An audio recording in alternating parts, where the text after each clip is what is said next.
Canada just said no to Trump's oil pressure, and US refiners could feel the impact. What if the biggest weapon in the Canada US trade fight isn't a tariff? What if it isn't steel? What if it isn't automobiles? What if it is oil? Because Canada controls something the American economy desperately needs: enormous volumes of crude oil flowing directly into the United States through one of the most integrated energy systems on Earth. And right now, Washington wants more, a lot more. In July, U.S. Ambassador to Canada Pete Hoekstra said the United States could need an additional 3 to 4 million barrels of oil per day over the next decade, and he specifically pointed toward Alberta and Saskatchewan as potential suppliers. He also made something else very clear. The United States wants Canadian oil. Hoekstra said America needs oil and described Canada as one of the best places in the world to get it. That statement tells us something important. Despite all the political arguments, despite the tariffs, despite the increasingly bitter rhetoric, energy is still one of the areas where the United States and Canada are deeply dependent on each other, and that creates a fascinating situation. Washington is demanding better trade terms from Canada. Canada is trying to protect its economic interests, and at the same time, the United States is asking Canada for more of the very resource that gives Ottawa strategic importance. But there is a twist. Prime Minister Mark Carney has refused to treat Canadian energy as a simple bargaining chip.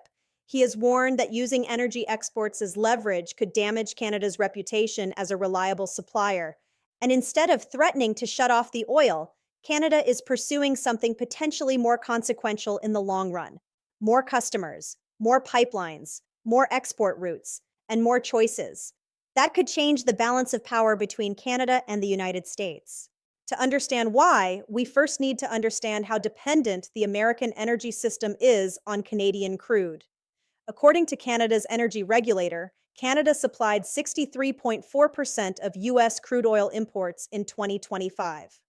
Canada also supplied almost all of America's imported natural gas and a huge share of imported natural gas liquids. The two countries are connected by dozens of pipelines, along with rail, marine, and trucking networks. In other words, this isn't a normal buyer and seller relationship. It is an integrated energy system. And that distinction matters. When Canada sells oil to the United States, American refineries are not simply buying a commodity from a foreign country. Many refineries have been configured around the characteristics of Canadian crude. Canadian oil sands production is generally heavier and more difficult to process than light U.S. shale oil. That means the American energy system cannot necessarily replace Canadian crude barrel for barrel overnight. The United States produces enormous quantities of oil. But producing lots of oil isn't the same thing as producing exactly the type of crude that every refinery needs. And that is one of the hidden vulnerabilities inside the North American energy relationship. America has huge production, Canada has huge production, but the grades, locations, infrastructure, and refinery configurations all matter. This is why Canadian oil can remain strategically important, even while the United States is one of the world's largest oil producers. Now consider the numbers. Canada's energy regulator says Canadian exports of crude oil, refined petroleum products, natural gas, and natural gas liquids to the United States were worth $157.5 billion in 2025. That's an enormous energy relationship, and the United States remains by far Canada's biggest energy customer. But something is beginning to change. Canada is increasingly asking a different question. Instead of asking, how much oil can we sell to America? Canadian policymakers are increasingly asking, how many other countries could buy Canadian oil? That is a very different question, and it is at the heart of Carney's strategy. In May, Carney told the Economic Club of New York that Canada was focusing on strengthening itself at home and diversifying partnerships abroad. He announced plans to catalyze massive investment in energy, transportation, data, and defense. And he specifically highlighted a potential pipeline capable of carrying at least 1 million barrels of Alberta oil per day toward Asian markets. Then, on July 2nd, Carney and Alberta Premier Danielle Smith advanced a proposal for a new West Coast pipeline. The proposed project would transport 1 million barrels per day toward global markets. That is not an immediate replacement for American demand. Building infrastructure takes years. Markets have to develop, contracts have to be signed, terminals have to be constructed, and producers have to commit capital. But strategically, the project matters enormously because infrastructure determines choices. If almost every pipeline leads south into the United States, Canada has limited bargaining power. But if a major pipeline leads west to the Pacific, Canadian producers have access to customers in Asia and beyond. Suddenly, the American market is still important. But it is no longer the only realistic destination. That is the real story. Canada isn't necessarily saying we're cutting America off. Canada is saying we need alternatives. And those alternatives could eventually give Canada more leverage than an immediate oil embargo ever could. Why? Because an embargo would hurt both countries. Canadian producers would lose revenue. American refineries would lose crude. Canadian governments would lose royalties and tax revenue. American consumers could face higher fuel prices, and the political consequences could be enormous. Carney understands that. That's why he has rejected the idea of using energy as a blunt bargaining weapon. In July, he argued that Canada needs to think carefully before restricting energy exports because reliability is itself an asset. If Canada becomes known as a supplier that suddenly cuts customers off during political disputes, potential buyers may hesitate to sign long-term contracts. And that's a problem, because Canada isn't just competing on price, it is competing on trust. Imagine you're an Asian energy company considering a multi-billion-dollar long-term agreement with Canada. You want to know that Canadian oil will still arrive 10 or 20 years from now. You don't want to worry that Ottawa could suddenly stop exports because of a diplomatic dispute. So reliability has economic value. Carney's strategy is therefore more subtle. Don't weaponize the oil. Build enough infrastructure that Canada has options. Then negotiate from strength. That is a very different strategy from simply turning off the taps. And it may be much more sustainable. Now look at the American side. The United States is asking Canada for more oil. Pete Huckstra said Washington wants another 3 to 4 million barrels per day over the next decade. He pointed directly toward Alberta and Saskatchewan, and he described Canada as one of the best places to get that supply. This is fascinating because it comes during one of the most contentious periods in modern Canada-US economic relations. Washington has imposed tariffs. Canada has retaliated. The United States has threatened another round of major tariffs. And yet American officials are simultaneously saying, we want more Canadian oil. That is the contradiction at the heart of this dispute. The United States wants to reduce its dependence on foreign countries. But Canada is already one of the most secure foreign energy suppliers America has. The United States wants domestic energy strength, but American refiners still rely heavily on Canadian crude. The United States wants leverage over Canada. But Canada supplies a resource that American industry needs, and this is where the refinery issue becomes critical. Not every refinery is designed to process every kind of crude. A refinery optimized for heavier crude cannot simply switch overnight to a completely different type of oil without economic and technical consequences. That means Canadian crude can have an outsized role in certain regional refining systems. The impact would not necessarily be the same across the entire United States. Some regions are much more exposed than others. The Midwest is particularly integrated with Canadian energy. Refineries in the Great Lakes region have long benefited from Canadian crude. Gulf Coast refineries also process Canadian barrels. And pipelines create an enormous flow of energy between the two countries. So if Canadian supply were suddenly disrupted, the consequences would likely appear first in the regions most dependent on those flows.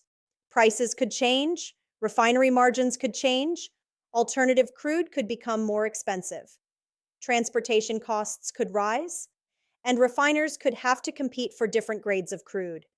That is why the idea of an immediate Canadian oil cutoff is not something to treat casually. It would be economically disruptive. But there is an even bigger issue. The world is already experiencing an extremely volatile energy environment. Global oil markets have been under pressure from geopolitical conflict and disruptions in major shipping routes. Recent market reports have shown crude prices near $90 per barrel as tensions around the Middle East continue to affect supply expectations. At the same time, refinery capacity is under pressure. The Wall Street Journal recently reported that the global oil market is facing a serious refining bottleneck, with disruptions affecting supplies of gasoline, diesel, and jet fuel. That makes Canadian crude even more strategically important. In a tight market, replacing a major supplier becomes harder, and that means the timing of the Canada US dispute matters. Washington isn't negotiating with Canada in a vacuum. It is negotiating while global energy markets are already unstable. So, what happens if Canada doesn't cut off oil, but simply builds the capacity to sell more of it elsewhere? That could be even more interesting, because the United States would still receive Canadian oil, but Washington would no longer be Canada's only obvious customer. And that could change the bargaining relationship. Consider the current structure. Most crude oil pipeline capacity leaving Western Canada goes to the United States. Canada's energy regulator has warned that this concentration creates vulnerability. Its 2026 Energy Future Report says limited export market diversity can increase vulnerability to disruptions and notes that greater diversification would require additional infrastructure connecting Canadian crude to global markets. That's the problem Carney is trying to solve, not by destroying the American relationship, but by making sure Canada has somewhere else to go. This is why the West Coast pipeline proposal matters so much. A pipeline carrying 1 million barrels per day to the Pacific would not replace America's demand, but it would create a new outlet. And once that outlet exists, Canadian producers could potentially sell into Asian markets, Japan, South Korea, India, China, other international buyers. And suddenly, Canadian oil becomes a global commodity rather than a predominantly North American one. That could affect pricing, it could affect investment, it could affect transportation economics, and it could affect Canada's negotiating position with Washington, because the United States would have to compete for Canadian barrels. That is a major strategic change. But there's another side to the story. Canada itself has limitations. Canada does not have enough refining capacity to process all the oil it produces domestically. It also remains heavily dependent on the American market. And many Canadian energy companies have built their business models around US customers. So diversification is not instant. It will take time. That is why the claim that Canada has simply said no to the United States needs context. Canada has not said no to selling oil to America.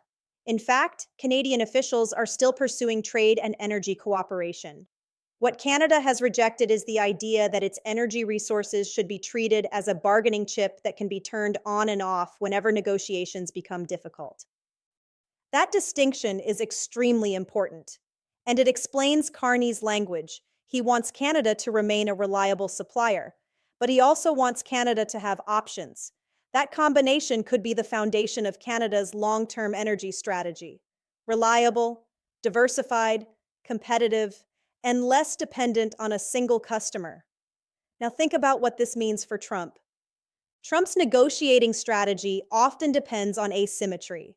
The United States is bigger. The American consumer market is enormous. Access to that market is incredibly valuable. So Washington can use tariffs to pressure smaller countries. But energy complicates that equation because Canada has something America wants. And it isn't a minor product. It's one of the most strategically important commodities in the world, oil. That doesn't make Canada more powerful than the United States, but it means the relationship isn't one-sided. There is mutual dependence, and mutual dependence changes negotiations. Washington can pressure Canada with tariffs. Canada can respond through trade policy. But both sides have to consider the consequences for energy. That is why the energy relationship has become one of the most sensitive elements of the current trade dispute. The United States wants reliable Canadian supply. Canada wants reliable access to American markets. And neither side wants to destabilize the energy system. So where does this leave us? The first possibility is a negotiated trade agreement. If Washington and Ottawa reach a deal, energy could become an area of cooperation. Canada could increase exports, the United States could receive more reliable supply, and both sides could benefit. The second possibility is continued tension. Tariffs remain. Canada continues diversifying. The United States continues demanding concessions. Businesses begin adjusting. That scenario could gradually push Canadian energy investment toward other markets. And the third possibility is escalation. That would be the most dangerous. If Washington imposed severe measures on Canadian energy, or if Canada decided to retaliate by restricting exports, the effects could spread rapidly through the energy system. American refiners could face higher crude costs. Canadian producers could face lost revenue. Consumers could see higher prices. And global oil markets could react. Nobody would necessarily win. That's why Carney's current approach is so interesting. He appears to be choosing the long game. Rather than using oil as a weapon today, build the infrastructure that creates choices tomorrow. Rather than threaten customers, attract more customers. Rather than shut down supply, expand access to global markets. That is economic leverage without an explicit threat. And it may be exactly what Canada needs. Because the strongest position isn't always being able to say, we can cut you off. Sometimes it's being able to say, we have other buyers. That is a completely different kind of power, and Canada is working toward it. The July 2nd pipeline announcement is therefore much more important than it might appear. It is not just another infrastructure project, it is part of a broader strategy to transform Canada's energy geography. For decades, Canada's energy system has pointed overwhelmingly south. Now, Ottawa and Alberta are exploring ways to point some of that energy west. That means Canada could become more connected to Pacific markets. And if that happens, the United States will still be a huge customer. But it won't necessarily be the only customer capable of buying large volumes of Canadian oil. That changes the conversation. And it also explains why American officials are watching Canadian pipeline plans so closely. The United States knows that Canadian oil is valuable. It also knows that the infrastructure connecting Canada to global markets is strategically important. If Canada builds those connections, the energy relationship could become more competitive. American refiners may have to compete with international buyers. Canadian producers could potentially have more options. And governments would have to negotiate differently. But don't expect Canada to abandon the United States. That isn't realistic. The two economies are too connected. The infrastructure is already in place. Transportation costs matter, refinery configurations matter, and geography matters. The United States will remain Canada's largest energy customer for years. The goal is not to replace America. The goal is to make sure America isn't the only game in town. That is the difference between dependence and diversification. And it may ultimately be Canada's strongest answer to Trump's trade pressure, because tariffs can be imposed with a presidential signature. But infrastructure takes years. Once it is built, however, it can reshape trade for decades. That is why the West Coast pipeline proposal could have consequences far beyond the current political fight. If it is built, Canada could gain a second major direction for energy exports. That could unlock Asian demand. It could increase competition for Canadian crude, and it could give Canadian producers more flexibility. In the short term, the United States still has the advantage. But in the long term, the balance could shift. And this is where the phrase Canada said no needs to be understood correctly. Canada didn't say no to America. Canada said no to the idea that energy should be treated as a simple political bargaining chip. Instead, Canada is trying to build a stronger position through investment and diversification. That is a much more strategic response. And for U.S. refiners, it creates an interesting dilemma. They can continue buying Canadian crude. They can lobby for stable trade. They can encourage Washington and Ottawa to resolve their disputes. Or they can prepare for a future where Canadian producers have more international customers. The first option is probably the easiest, because Canadian oil has a major logistical advantage. It is nearby. It moves through established pipelines. It feeds established refineries. And the relationship has been built over decades. Replacing that supply isn't impossible, but it isn't free. It takes infrastructure. It takes alternative crude. It takes new contracts. And it can take time. That is why Canada's energy position matters so much, not because Canada can suddenly shut down America, but because Canada can influence the cost and reliability of one of America's most important industrial inputs. And Washington knows it. That's why American officials are openly asking for more Canadian oil. That's why Alberta and Saskatchewan are being discussed as major future suppliers. And that's why Canada's decision to diversify its export routes is attracting so much attention. The bigger question now is what happens next. Will Trump and Carney find a compromise? Will the August 19th tariff deadline trigger another escalation? Will Canada accelerate its West Coast pipeline plans? Will Asian buyers become more interested in Canadian crude? Will American refiners push Washington for a deal? And will the two countries realize that their energy relationship is too valuable to sacrifice in a broader trade conflict? Those questions remain open. But one thing is already clear.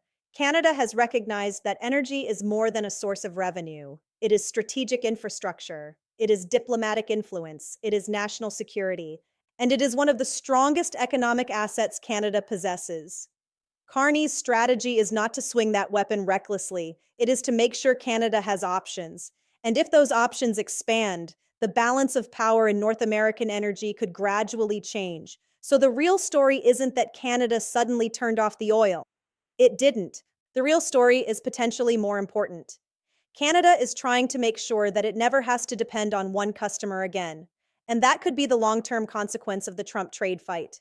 The United States may continue to be Canada's biggest energy customer, but if Canada builds the infrastructure to reach global markets, Washington will no longer have the same level of leverage. Canadian oil could flow south, it could flow west, and eventually the market, not political pressure, could determine where those barrels go. That is what makes this moment so important. Trump wants more Canadian oil. Canada wants a more diversified energy future. American refiners want reliable crude. Canadian producers want reliable markets. And both countries need each other. The question is whether their leaders can recognize that mutual dependence before a trade dispute turns into an energy crisis. Because in the end, the most powerful message Canada can send isn't, "We will cut off your oil." It is, "We can sell it to anyone." And that is a very different kind of leverage, one that doesn't require an embargo, one that doesn't require a threat, and one that could reshape the Canada-US relationship for decades. Canada is still selling oil to America. Canada is still cooperating with American industry. Canada is still negotiating. But at the same time, Canada is building doors to other markets. And once those doors open, the old relationship may never look exactly the same again. For US refiners, that means one thing above all: Canadian crude is still available, but in the future, America may have to compete harder to keep it.